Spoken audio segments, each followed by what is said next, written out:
चलिए बच्चों अगला क्वेश्चन है, विभव प्रवणता 3 गुणे 10 घात 8 वोल्ट मीटर 6 है, विभव प्रवणता 3 गुणे 10 घात 6 वोल्ट मीटर होने पर हवा में चिंगारी उत्पन्न होने लगती है।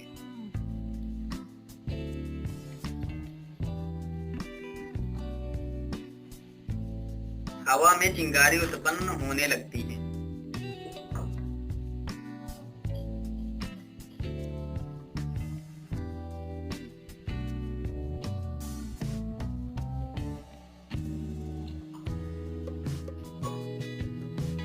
हवा में चिंगारी उत्पन्न होने लगती है। एक सेमी त्रिज्या वाले एक गोले को कितने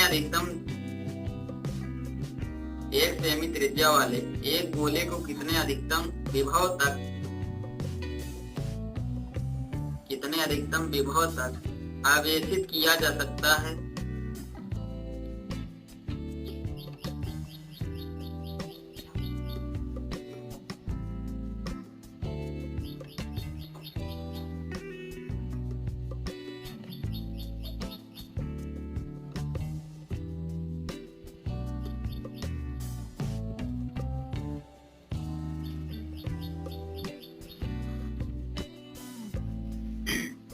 देखिए एक चालक गोला है, उसे आवेशित करना है, ठीक है।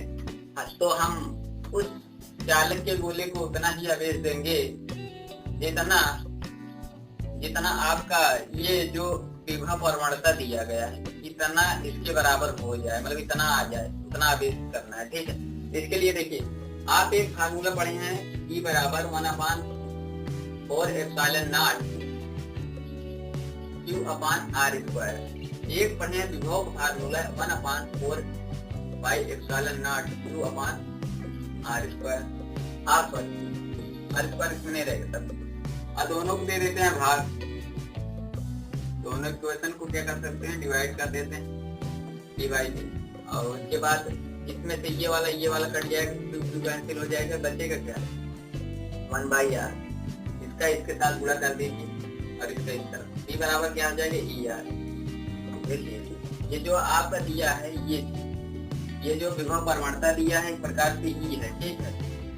वोल्ट मीटर है, वोल्ट मीटर किसका मात्रक होता है, इसी का, विभव प्रवणता का, ठीक है।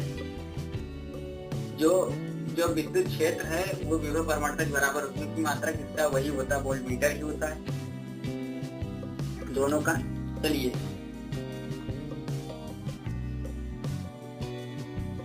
आपका R कितना है, R 1 सेमी है, तो इसको मीटर में कन्वर्ट करने के लिए 100 से भाग, ये 10 घात -2 मीटर हो जाएगा, ठीक है। यहाँ वैल्यू पुट करते हैं, 10 की घात 6 गुणे 1 गुणे 10 घात -2, ये हो जाएगा 3 गुणे 10 घात +4, क्या हो जाएगा वोल्ट, ठीक है। ये आपको वोल्ट मिलते ही आपको जो ये पहला वाला फार्मूला है, ये वाला, इसी से हम कूलाम ज्ञान कर लेंगे इसका। चलिए क्या है formula, 1/4 epsilon not Q upon R। इसका सारा ये जो उठाते हैं इस तरफ कर देते हैं, ये हो जाएगा Q बराबर 4 पाई एप्सिलॉन नॉट VR, ठीक है। देखिए अगर 1/4 पाई एप्सिलॉन का मान होता है 9 गुणे 10 घात +9, तो ये अगर ये बटे में नहीं है तो इसका जो 10 घात 9 वाला पार्ट है, 9 गुणे 10 घात 9 वाला, वो बटे में होगा। और 3 गुणे 10 घात 4 B का मान है, R का मान है 10 घात -2 मान लीजिए। चलिए इसको कर लेते हैं, ये कैंसिल आउट हो गया आपका, 3 त्रिक का 9, उसके बाद 10 घात 9 ऊपर जाएगा, 10 घात 9 ऊपर जाएगा, 10 घात 9 -9 हो जाएगा, ठीक है, कितना -9, और 10 घात 4 है आपका, 10 घात 2 है, तो माइनस जुड़ जाएगा, और अपान में 3 है। 3 से अगर एक गुणे में मानते हैं तो 1/3, मतलब इसका एक में भाग देंगे 3 आएगा करके, ठीक।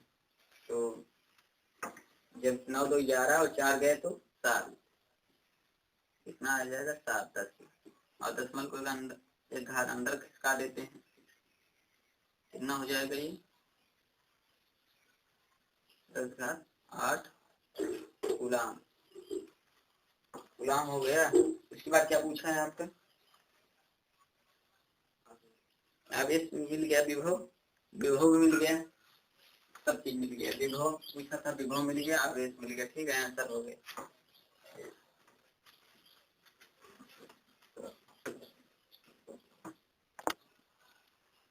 देखिए बच्चों, अगला क्वेश्चन है, किसी क्षेत्र का विभव फलन ये दिया है आपका, b इक्वल दिया है 3x² + 4xy - z है। यदि क्षेत्र की तीव्रता E बराबर माइनस ग्रेड b कर हो तो बिंदु xyz पर E का मान ज्ञात करिए। चलिए, इसमें क्या होता है बच्चों, इसका क्या है, b x के सापेक्ष जो है सबका एक बार x के सापेक्ष, एक बार y के सापेक्ष, एक बार z के सापेक्ष एक साथ अवकलन करते हैं। चलिए, तो इसके लिए हम ये जो आंशिक वाला आपका होता है अवकलन का, वही वाला वही तरीके से इसको हम रिप्रेजेंट करेंगे, आंशिक v और आंशिक जो है अवकलन ऐसी तरीके से x के साथ करते हैं। पहले ये क्या हो जाएगा आपका 6x और ये हो जाएगा आपका 4y, ठीक है। उसके बाद इसी का फिर y के साथ अवकलन, x के बाद y के साथ, देखिए x वाला पूरा 0 और y के साथ करेंगे 4x, आंसर आएगा। z के साथ है पूरा 0 और इसका z वाला पूरा 0, क्योंकि अचर हो गया इसके लिए। देखिए, अगर x के साथ करना है तो x वाला केवल लिया जाएगा, बस x z वाला 0 हो जाएगा इसमें, और इसमें ये वाला पूरा 0, ये वाला 0, किसमें y है बस। अब देखिए, और जो z के साथ अवकलन होगा इसका,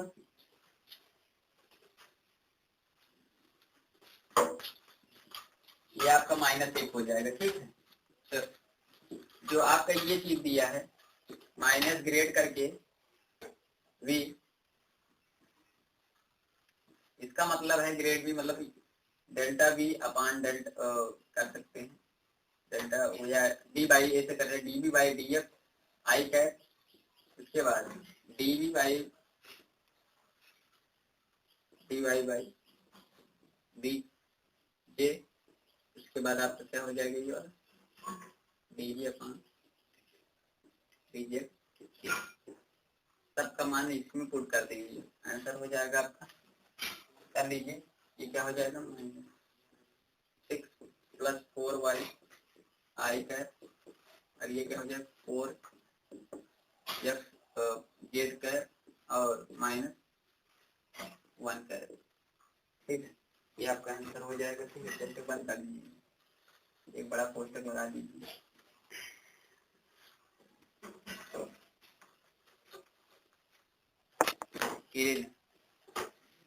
एक अनंत विस्तार की आवेश परत का तल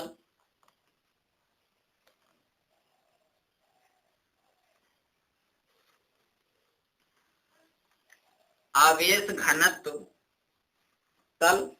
घनत्व 10 घात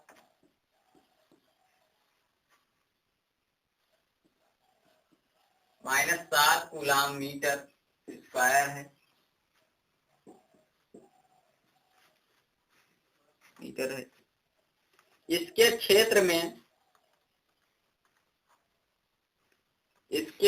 में दो समविभव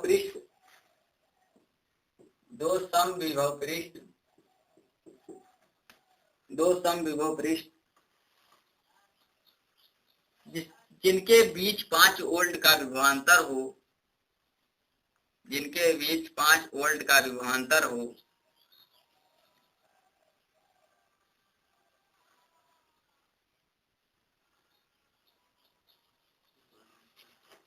5 वोल्ट का विभवांतर हो, आपस में कितनी दूरी पर होंगे?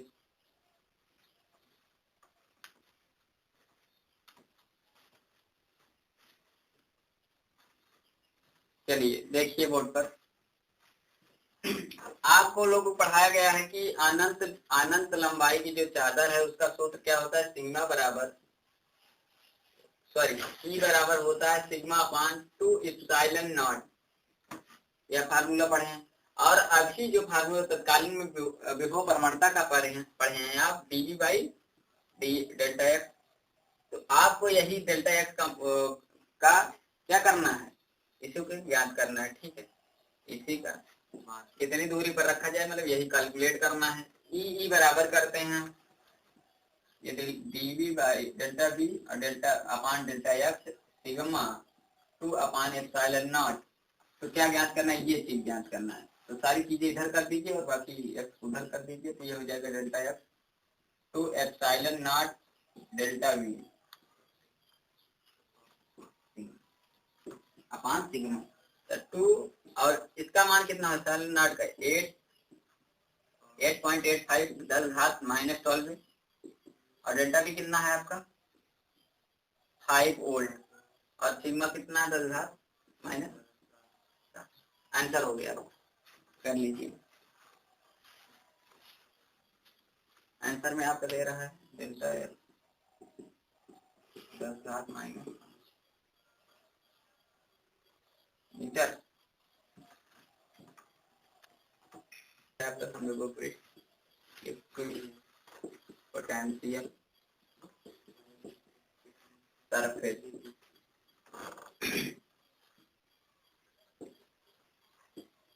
Potential surface.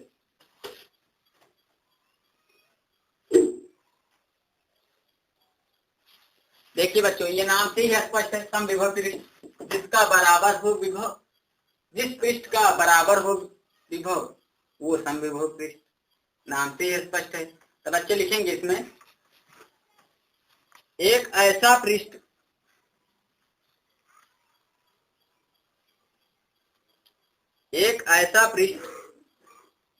जिसके प्रत्येक बिंदु पर विभव का मान समान होता है, विभव का मान समान होता है।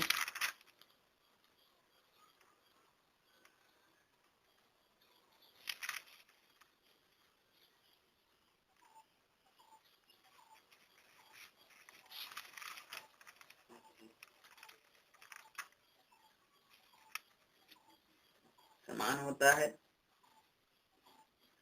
समविभव पृष्ठ कहलाता है। अब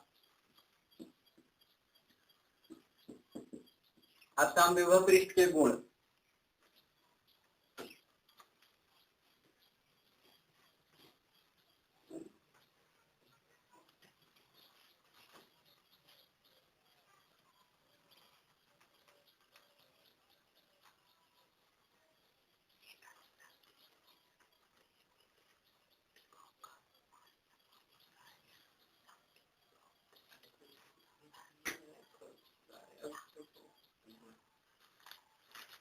समविभव पृष्ठ के गुण। पहला गुण लिखिए, समविभव पृष्ठ के प्रत्येक बिंदु पर, ये अक्सर बोर्ड परीक्षा में आता है, ठीक है। समविभव पृष्ठ के प्रत्येक बिंदु पर विद्युत विभव का मान एक समान होता है।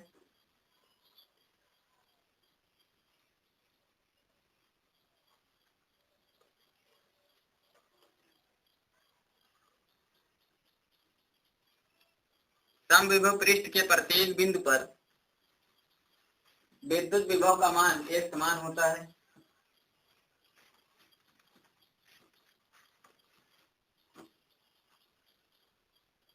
एक समान होता है। किन्हीं दो बिंदुओं के मध्य विभवांतर, किन्हीं दो बिंदुओं के मध्य का विभवांतर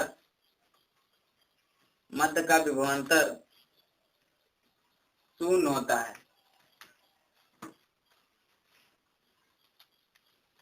देखिए बच्चों, ये वाला पहला वाला, अगर मान लीजिए कोई, ये आपका समविभव पृष्ठ है, अगर इसके हर जगह पर विभव समान होगा, अगर कहीं से अगर विभवांतर निकालेंगे आप V2 माइनस V1 कुछ भी, तो B माइनस B ही होगा, शून्य होगा। तो विभवांतर क्या हो जाएगा आपका शून्य।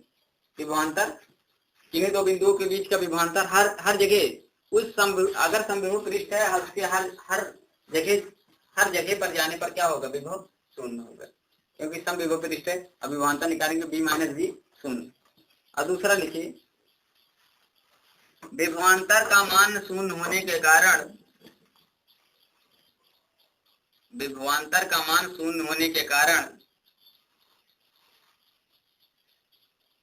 विभवांतर का मान शून्य होने के कारण पृष्ठ के किसी एक बिंदु से, पृष्ठ के किसी एक बिंदु से दूसरे बिंदु तक जाने, दूसरे बिंदु तक, दूसरे बिंदु तक किसी आवेश को ले जाने में किया गया कार्य शून्य होता है।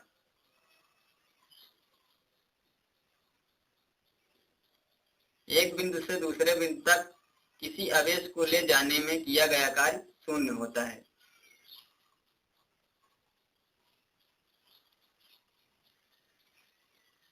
क्यों शून्य होता है? क्योंकि W बराबर क्यू भी होता है। अगर V शून्य तो W शून्य। अकेले तीसरा लिखिए,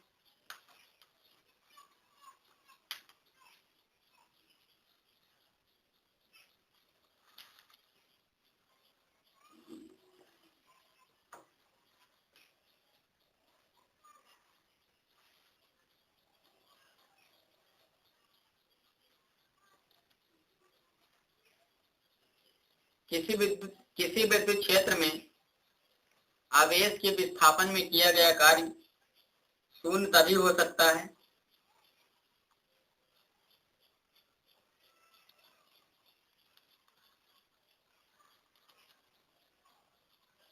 कार्य शून्य तभी हो सकता है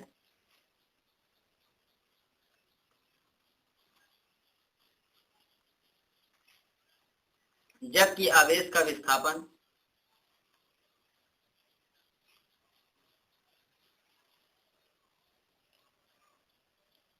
विस्थापन विद्युत क्षेत्र के लंबवत होता है, विद्युत क्षेत्र के लंबवत होता है।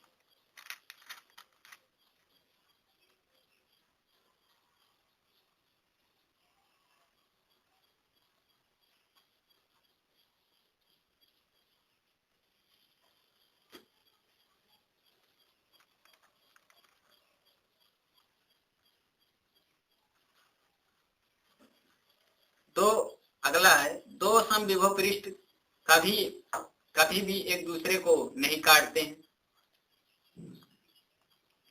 दो समविभव पृष्ठ कभी भी एक दूसरे को नहीं काटते हैं। दो समविभव पृष्ठ कभी भी एक दूसरे को नहीं काटते हैं।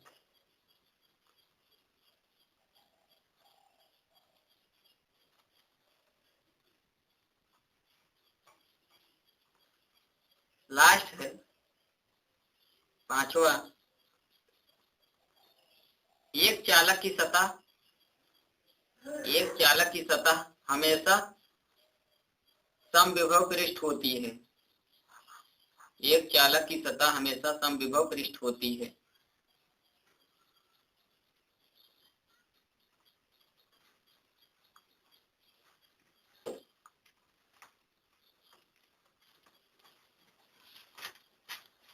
कुछ हम समविभव पृष्ठ के जो है डायग्राम बना रहे हैं, उसको कॉपी कर लीजिए आप लोग। पहला है, जैसे आपका कोई बिंदु आवेश हो, इस तरीके का एरिया हो आपका, इस तरीके से देखिए, ये आपकी विद्युत बल रेखा निकल रही है, विद्युत क्षेत्र रेखा। ठीक, अगर आपके दो प्लेटें हैं, एक पॉजिटिव एक निगेटिव, एक पॉजिटिव एक निगेटिव,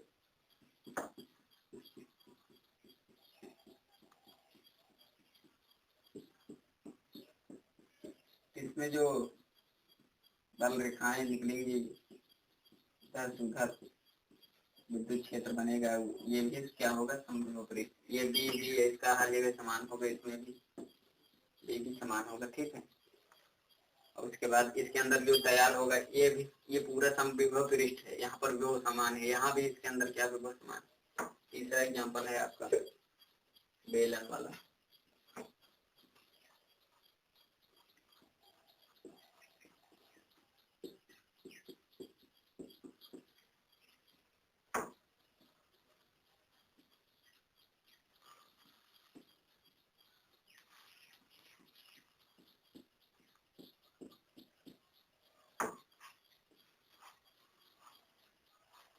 देखिए तो ये है आपका समविभव पृष्ठ, ठीक है।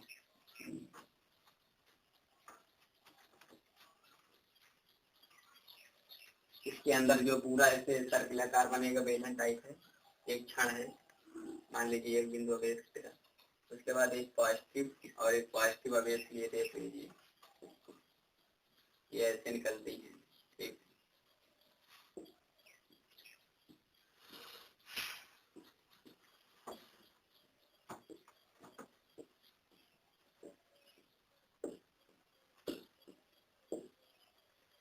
तो यहाँ भी जो एक जो तैयार होगा, तो यहाँ भी एक समविभव पृष्ठ तैयार होगा। उसके बाद पांचवा है पॉजिटिव और निगेटिव। देखिए इसमें आकर्षण ध्रुवण होगा,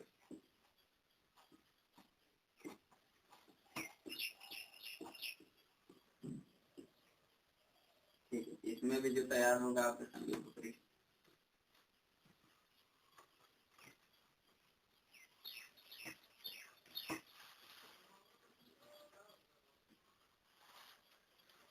तरीके से कर लीजिए, ये सब समविभव पृष्ठ है, ठीक है।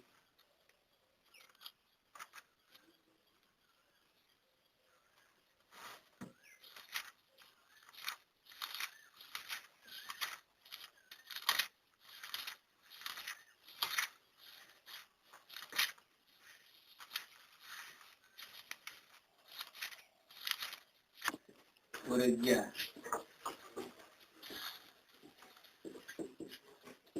इलेक्ट्रिक पोटेंशियल एनर्जी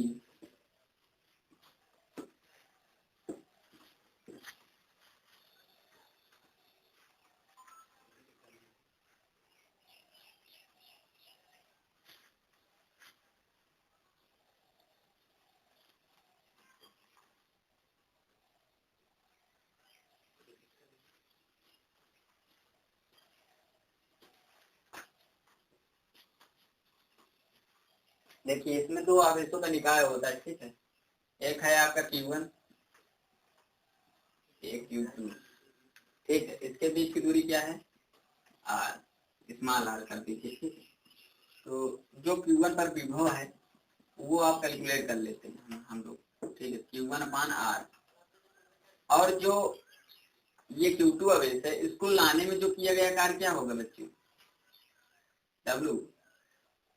पहली बात तो Q1/, इसको टोटल आपका W और W2 होगा, क्योंकि इसके द्वारा किया गया कार्य उसके द्वारा किया गया कार्य, देखिए इसके द्वारा किया गया शून्य होगा क्योंकि ये कहीं नहीं गया, अपने स्थान पर है। लेकिन जो W2 है, ये Q2 अवेश को लाने में किया गया कार्य क्या, कितने का कार्य किया, क्योंकि W बराबर क्या होता है, QB। तो W बराबर क्या हो गया, Q2B। अभी कितना कैलकुलेट किए हैं, उसी का मान क्या कर देते हैं, पुट कर दीजिए,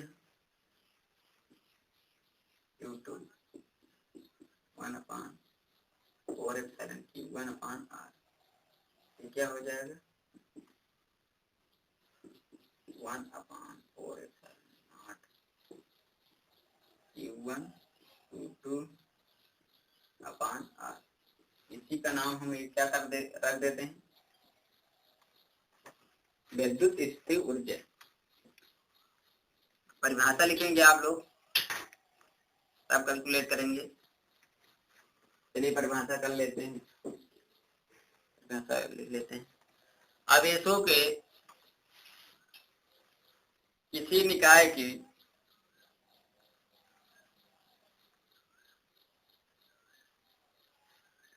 आवेशों के किसी निकाय की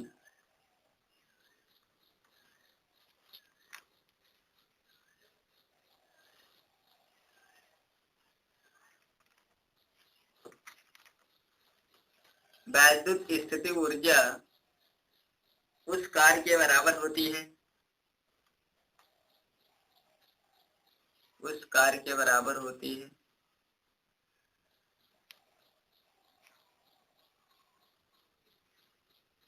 जो उन आवेशों को अनंत से जो उन आवेशों को अनंत से परस्पर समीप लाकर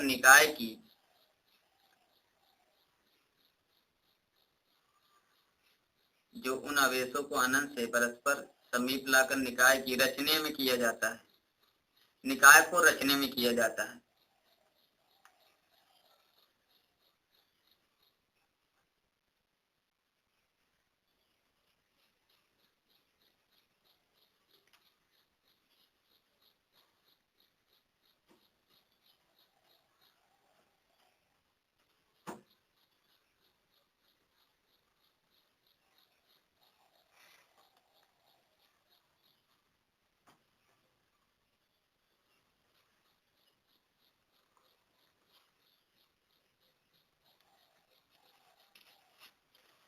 चलिए अगली हेडिंग लिखिए। दो से अधिक बिंदु आवेशों के निकाय की वैद्युत स्थिति ऊर्जा। दो से अधिक बिंदु आवेशों के निकाय की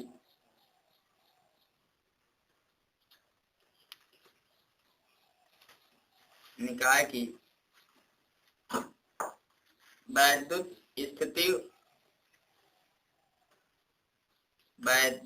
स्थिति ऊर्जा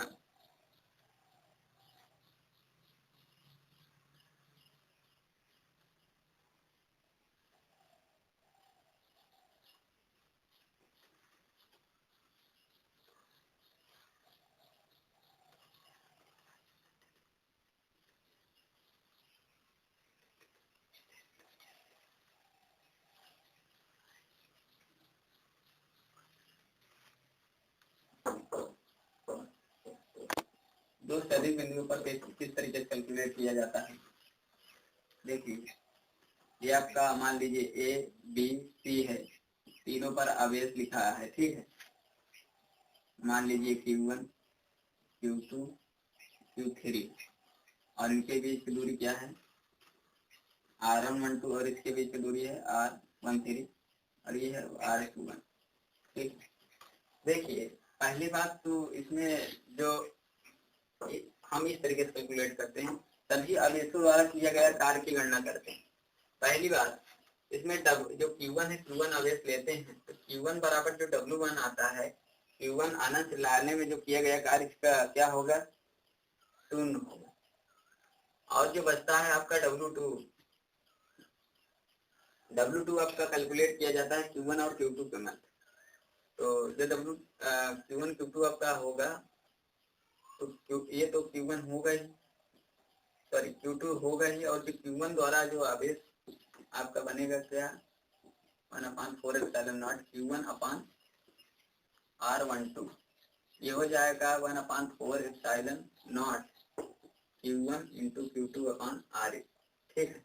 इसी के साथ W3 है, 3 कार्य इसमें होंगे, ठीक है। उसके बाद आपको Q1 फिर से पकड़ना है, इस तरह Q3 पकड़ना है, Q1 और Q2 कर देना है।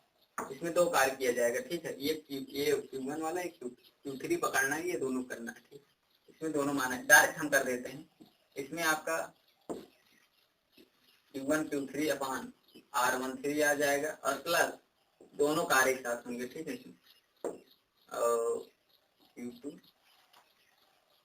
Q3 अपान, लेकिन बच्चों आपको बता दिया जाए, और टोटल जो कार्य है उसको क्या B1 B2 इस तरीके से कर सकते हो, लेकिन आपको बता दें आप इसको डायरेक्ट भी कर सकते हो, इसके बीच इसके बीच का लिख दीजिए, वही आपको बात, ये 0 हो गया, ये तीनों हो जाएगा 1/4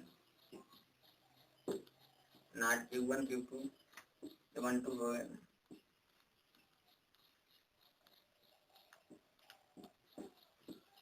R12 और ये आ जाएगा आपका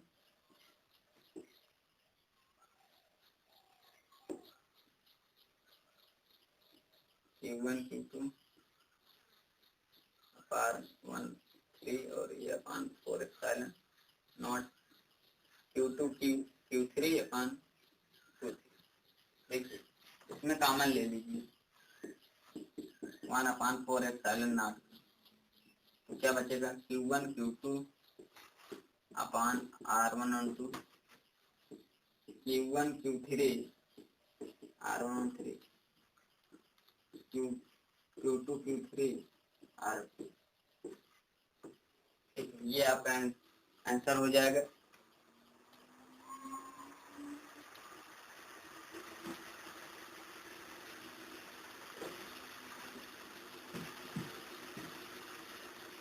चलिए देखिए, इसको आप अगर सिग्मा फॉर्म लिखना चाहते हैं तो 1/2 के सिग्मा 3 क्यू आई और क्यू एक जे और अपान में आई और जे, ये आपका क्या हो जाएगा, ये sigma form.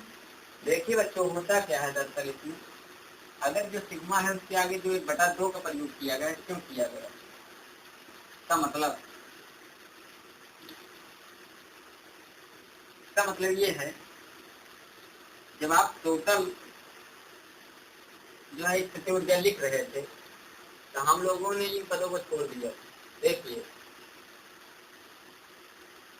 Q1 Q2 R12 1/4 epsilon Q2 Q1 R21 1/4 epsilon not Q1 Q3 upon 1 R113 1/4 epsilon Q1 3 Q1 R3 plus 1/4 epsilon Q2 Q3 और 1/4 एप्सिलॉन Q3 Q2 3। देखिए बच्चों, इसमें 6 पद आए हैं, 1 2 3 4 5 6। इसमें ये वाला पद और ये वाला पद और ये लास्ट वाला पद, इसमें अगर देखा जाए 6 प्रकार के आते हैं। तो हम जो आंसर किए हैं केवल ये 3 ही आया है, आपका 3 ही आया, तो 6 आ रहा है इसके हिसाब से। और उसमें जो आंसर आया था आपका 3 ही आया था। तो 1/2 लिखने का कारण ये है कि जब सिग्मा लगाते हैं तो इसमें 6 पूरा कैलकुलेट कर लिया जाता है, तो इसे 1/2 कर देते हैं तो आपका आंसर हो जाता है। ठीक, क्या हो जाता है, आपका आंसर कैलकुलेट हो जाता है। Q1 Q3 R13, ठीक है। चलिए, जो यहाँ दिख नहीं रहा चमक रहा है उसको ऊपर लिख दीजिए। देखिए, अगर आपको कई सारे लिखना है इस फॉर्म में, सिग्मा फॉर्म में, तो आपके लगाइए आपका परावैद्युतांक है, घबराना नहीं है। क्या है, परावैद्युतांक है ये।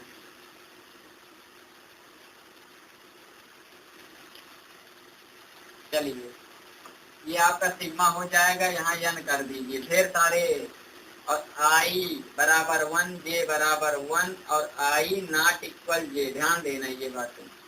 और यहाँ लिखना है आप Q1 I और QJ, और यहाँ लिखना I J। ये आपका लॉन्ग फॉर्म है। इसमें आप 3 से, इसमें हम 3 ही करवाए हैं, 3 4 5 6, जितने भुजा वाले आप धन का कर सकते हैं, वर्ग का आ सकता है क्वेश्चन, किसी भी प्रकार का क्वेश्चन आप विद्युत स्थिति ऊर्जा के जरिए से कर सकते हैं। ठीक है, चलिए अब क्वेश्चन कर पाए। चलिए बच्चों, हम इस विद्युत स्थिति ऊर्जा पर कुछ क्वेश्चन कर लेते हैं। 2 क्वेश्चन है, आप कर लीजिए इसको। चलिए, 4 आवेश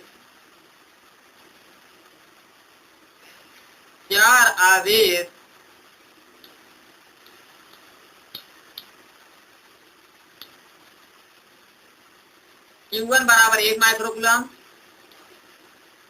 Q1 इक्वल 1 माइक्रोकूलम,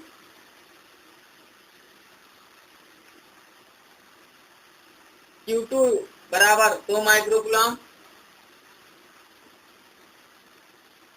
Q3 बराबर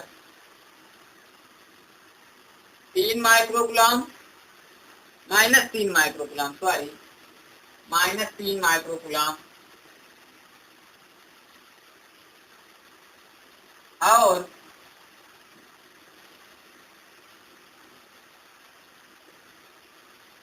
Q4 बराबर 4 माइक्रोकुलाम के आवेश 1 मीटर वाले वर्ग के चारों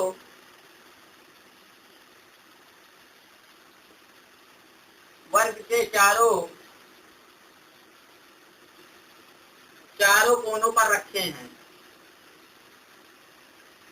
तो कुल विद्युत स्थिति ऊर्जा ज्ञात कीजिए। तो कुल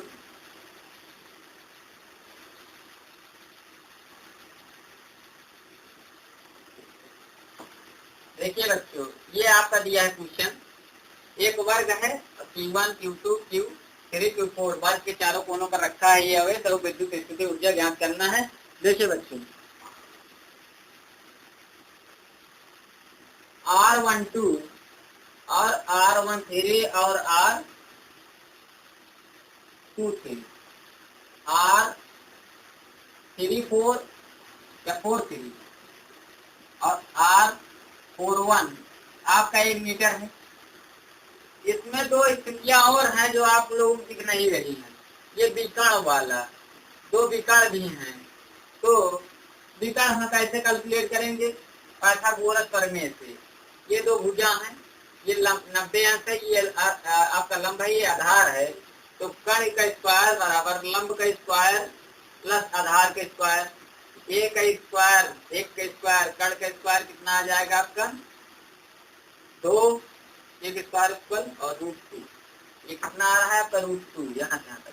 तो वर्ग के दोनों विकर्ण आपस में बराबर होते हैं, ठीक है। तो R13 और R24 कितना हो जाएगा? √2 मीटर। चलिए बच्चों, अब हम एक आवेश को पकड़ते हैं, उसके बाद सारा चीजें लिख देते हैं। U बराबर आपका क्या हो जाएगा? चलिए Q1 Q2 अपान R12 और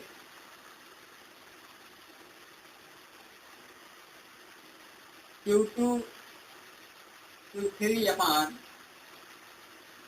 R23 Q3 Q4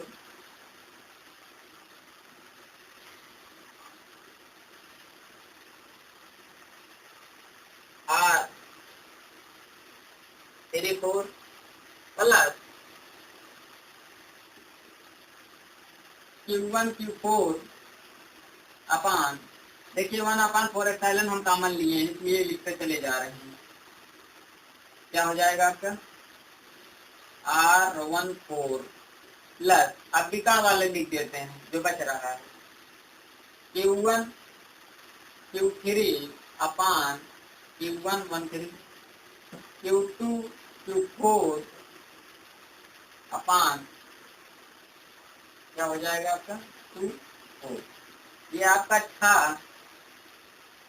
जो है 6 प्रकार के विद्युत जो है स्थिति ऊर्जा को जोड़ा जाएगा। चलिए हम मान रखते हैं, इसका मान कितना होता है? 9 × 10⁹ Q1 कितना है? 1, Q2 कितना है? 2 और R1 कितना है? 1, Q2 Q1 कितना है? 2 और -3 1। उसके बाद Q3 Q4 कितना है? -3 और 4 अपान 1। और ये वाला कितना है? Q1 Q4 ये है आपका 1 × 4 अपान 1। उसके बाद ये कितना है? 1 × -3 अपान √3 के स्क्वायर प्लस, उसके बाद ये वाला कितना है आपका? 2 × 4 अपान √2 का स्क्वायर। ये आप सारा कैलकुलेट करके आंसर कर दें, ये आपका पूरा U आ जाएगा टोटल। आंसर आ रहा है आपका -7 2 × 10⁻, 7.62 10⁻² जूल। इसका मात्रक जूल ही होगा। ठीक है,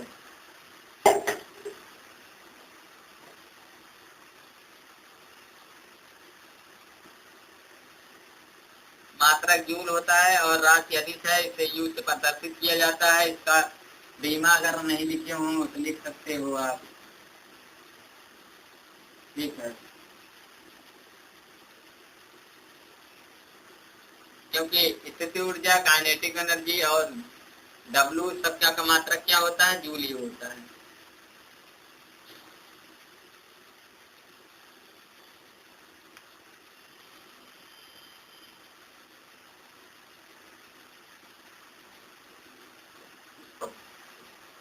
आठ बिंदु आवेश, 8 बिंदु आवेश, 8 बिंदु आवेश क्रम ए भुजा वाले घन के कोनों पर,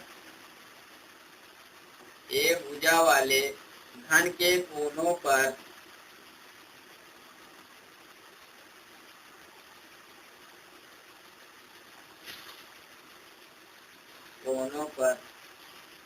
रखे गए हैं।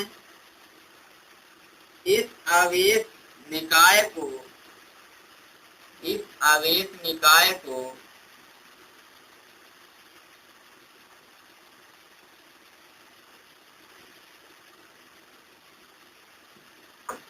इस आवेश निकाय को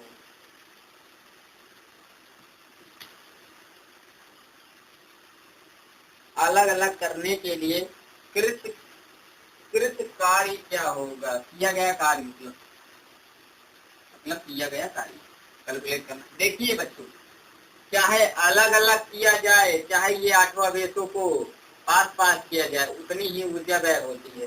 ठीक है, चाहे इन 8 को अलग अलग किया जाए, चाहे इनको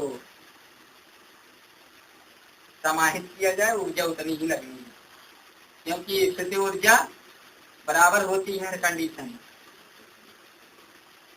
ये आपका क्या है,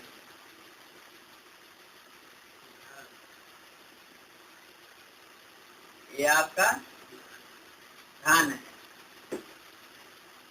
ये घन है।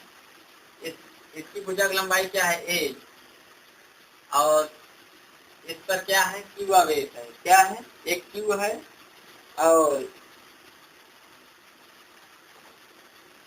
-q प्लस q, फिर -q, फिर +q, फिर +q, फिर -q, फिर आपका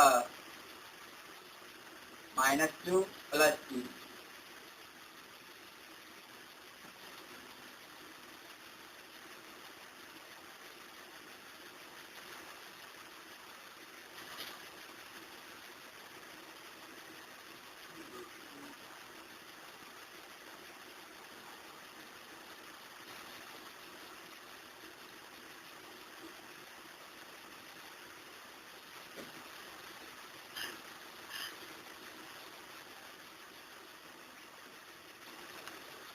चलिए देखिए बच्चों, इसमें 28 युग्म बनते हैं।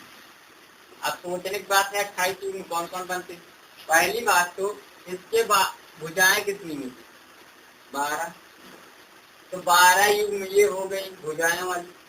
उसके बाद इसके सतह जो सतह है, ऐसे सतह विकर्ण कितने होंगे, 6 हैं, 6 दूना 12 विकर्ण होंगे सतह वाले। उसके बाद इसका आंतरिक विकर्ण होगा, इसके ये वाला, ये कितने होंगे, 4, तो 12 12 24, 4 28। ये बताइए विकर्ण की लंबाई क्या होगी, √2a, और जो अंदर वाले विकर्ण की लंबाई होगी वो क्या होगी, √3a, सबको पता है। चलिए यू कैलकुलेट करके लिख देते हैं, 1/4 का क्या हो जाएगा आपका, 12 Q1 सॉरी Q और -Q/a, और एक हो जाएगा 12 Q √a प्लस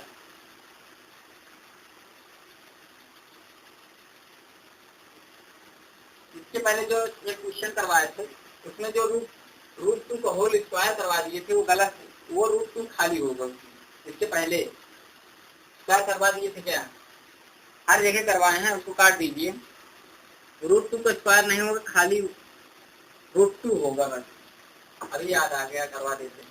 देखिए ये आपका चार, चार के अंदर वाला विकर्ण है, एक क्यूब और एक माइनस क्यूब अपान रूट 3a, तो ये आपका क्या हो गया, इससे त्रिभुजन हो गया, लिख लीजिए। अगर आंसर जानना चाहते हैं तो लिख लीजिए 5.824 कोष्टक में 1/4 epsilon not q upon a q square upon a, इसको कैलकुलेट करके आप आंसर ला लेंगे। ठीक है, लिखिए अगला टॉपिक। एक समान विद्युत क्षेत्र में,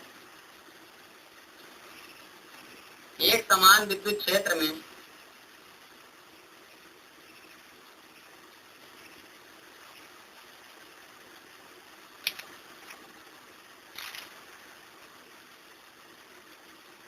एक समान विद्युत क्षेत्र में विद्युत द्विध्रुव को घुमाने में किया गया कार्य, विद्युत द्विध्रुव को घुमाने में किया गया कार्य।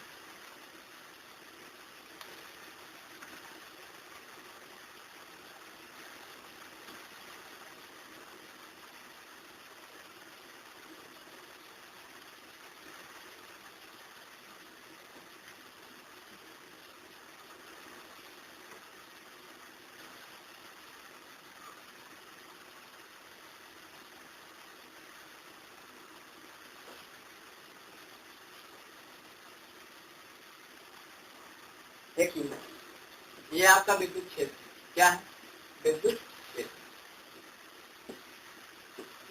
ठीक, इसमें एक द्विध्रुव इस तरीके से हम दिखा देते हैं और एक इस तरीके से दिखा देते हैं।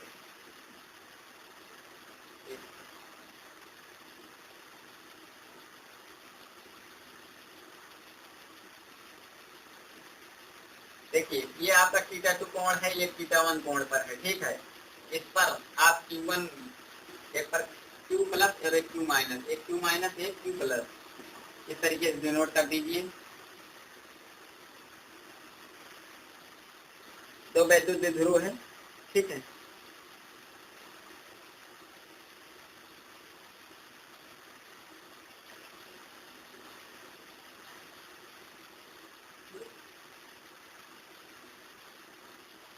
विद्युत क्षेत्र द्वारा, ऐसे में लिखिए आगे तो फिर कैलकुलेट किया जाता है, आगे करते हैं।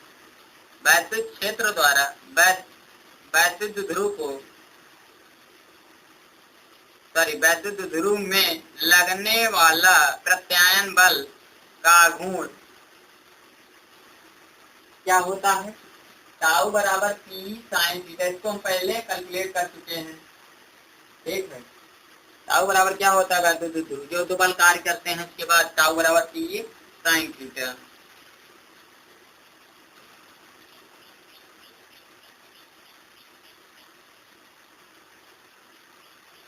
क्या हो गया, टाउ की साइन। जैसे जैसे कोण बढ़ता है, अब इसी बात लिखिए, जैसे जैसे कोण बदलता है, जैसे जैसे जैसे कोण बदलता है, वैसे वैसे विद्युत ध्रुव पर लगने वाले, विद्युत ध्रुव पर लगने वाले बल युग्म का गुण भी बदलता है, बल युग्म का गुण भी बदलता है।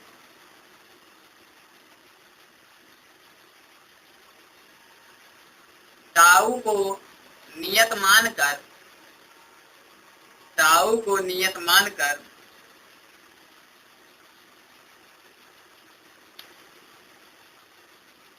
टाउ को नियत मानकर बालागुण, मतलब बालागुण को नियत मानकर विद्युत ध्रुव को अनंत सूक्ष्म कोणीय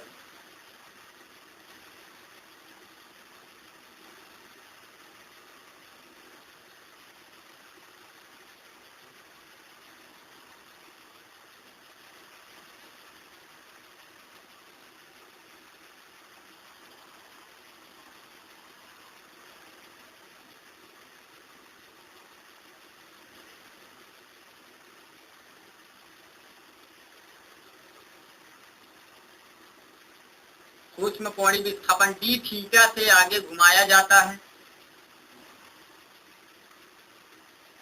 सूक्ष्म कोणीय विस्थापन डी थीटा से आगे घुमाया जाता है। तो वैद्युत ध्रुव पर किया गया कार्य, वैद्युत ध्रुव पर किया गया कार्य, देखिए किया गया कार्य क्या हो जाएगा आपका DW, बल आघूर्ण गुणे विस्थापन, क्या हो जाएगा फार्मूला विस्थापन। इसको आप डिनोट कर सकते हो DW बराबर है आपको टाउ डी थीटा कर सकते हो। टाउ मान कितना है बच्चों बताओ, टाउ मान है P sine theta D theta.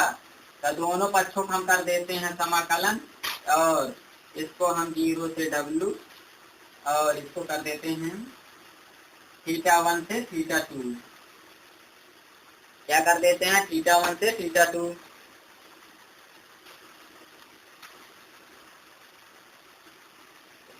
आगे इसको हम कर लेते हैं, ये क्या हो जाएगा आपका, ये आ जाएगा आपका W,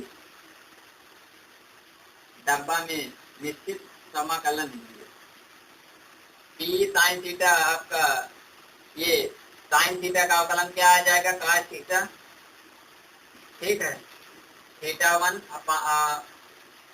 से θ2, तो ये हो जाएगा आपका W P E cos θ2 minus cos θ1, ये आपका किया गया कार्य बल आघूर्ण द्वारा आ गया, ठीक है। इसके बाद स्पेशल कंडीशन है, कर लेते हैं।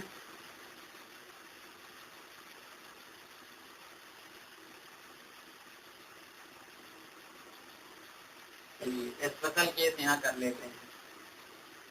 स्पेशल केसेस, फर्स्ट केस है आपका, अगर θ1 शून्य हो जाए और θ2 बराबर थीटा हो जाए तो आपका फार्मूला किस तरीके से दिखेगा, द्विध्रुव को, मतलब द्विध्रुव को थीटा, मान लीजिए द्विध्रुव को कर देते हैं, ठीक है, पता रहे कि द्विध्रुव क्या कर रहे हो, θ1 को शून्य कर दे रहे हो और θ2 को थीटा पर रख दे रहे हो, तो आपका और W बराबर आ जाएगा पी आज थीटा सॉरी θ2 θ1, θ2 को शून्य करते हैं, θ1 को थीटा मानते हैं, इस तरीके से मानेंगे तो जल्दी आ जाएगा। इसका शून्य हो जाएगा, शून्य माने एक होता है और इसका cos थीटा हो जाएगा, तो ये आपको फार्मूला आ जाएगा W बराबर पी क्या आ जाएगा 1 माइनस cos थीटा, ये आपका पहली कंडीशन। दूसरा आप थीटा 0 मान लीजिए और एक थीटा क्या मान ले 90 है, θ1 को 0 मान लेते हैं, θ2 को 90 अंश मान लेते हैं।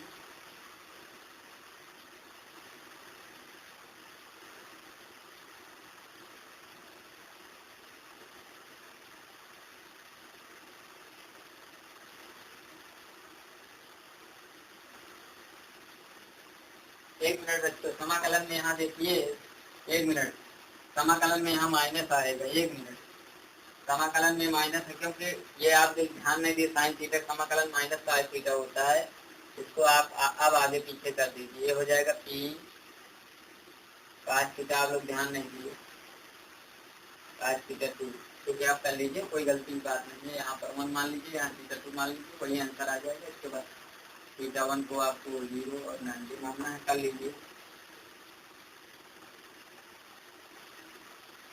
अगर एक आपका W देखिए, आपका एक पी देखिए, आपका एक शून्य हो जाएगा और एक 90 हो जाएगा, तो 90 वाला शून्य हो जाएगा, इसका एक आएगा W बराबर पी हो जाएगा आपका आंसर, एक हो गया। और पी लास्ट है θ1 बराबर शून्य और θ2 बराबर 180, θ2 बराबर 180 मान लीजिए, तो आपसे W ए हो जाएगा cos थीटा 0 मान और ये हो जाएगा cos थीटा 180, ये 180 मान माइनस 1 होता है, तो W बराबर ये प्लस हो जाएगा, फिर माइनस माइनस वो इसको माइनस cos थीटा मान हो जाएगा, ये पॉजिटिव हो जाएगा और ये हो जाएगा cos थीटा 112 हो जाएगा सर, 1 W बराबर 2 पी तो ये आंसर होना चाहिए। और यही अधिकतम मान होगा इसका।